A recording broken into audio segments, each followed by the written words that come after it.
So, for today, I was going back and forth trying to figure out exactly what it was I wanted to bring about in this conversation. And originally, I was looking at talking about drinking from a fire hose, meaning look at the last week. I mean, the amount of headlines, whether it was around the China Development Forum, Apple opening a new store. I think in the overnight we had the UK and the US looking to sanction China over cyber attacks.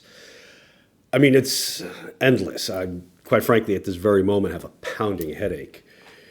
But one of the more interesting developments I think I've come across is the level of self-censorship that is increasingly apparent to me. And to be honest, I've actually seen it present for some time. And what exactly do I mean by that?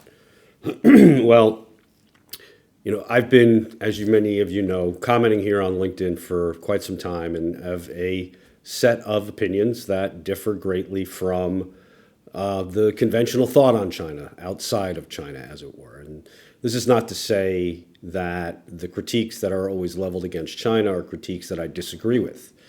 I've made it pretty clear, my point has always been that I agree with the vast majority of critiques that are leveled against China. Where my difference of opinion resides is from how those critiques are being framed. The way that I like to express it with clients and others is that the discussions are woefully incomplete, meaning that the information and the confines of the discussion are hamstrung. Not all the information or all perspectives are being taken into account. I guess that's to be expected. Like the old adage goes, the truth resides somewhere in the middle. But one of the more unfortunate outcomes of all of this has been the number of people that I will find on social media that will be very critical of anything that I say that does not outwardly criticize China. They'll call me a host of different names, and I'm used to that. It's been going on for a long time.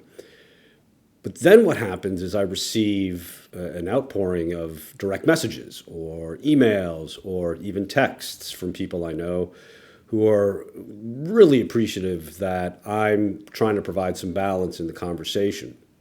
And I think this is dangerous. It's understandable, but it's also dangerous. I mean, for the most part, I've had people tell me that, they've seen things that I've put up on LinkedIn and they can't even like what it is that I'm actually commenting on for fear that somebody in their organization or someone they know might see that they liked a opinion I had that was divergent from convention.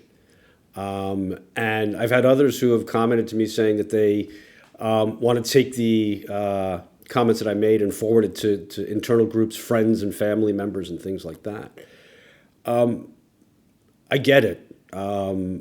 But at the same time, I think there needs to be more discussion. And, I'll continue to do my part for whatever that might mean. I'm hoping that others will be able to, within their own circles, even if it's privately, be able to express areas where they have disagreements with regard to the headlines centered on China. But for today, I just thought that for this video, I'd provide some context in terms of what I'm trying to do here, provide some insight into feedback that I've been getting, historically.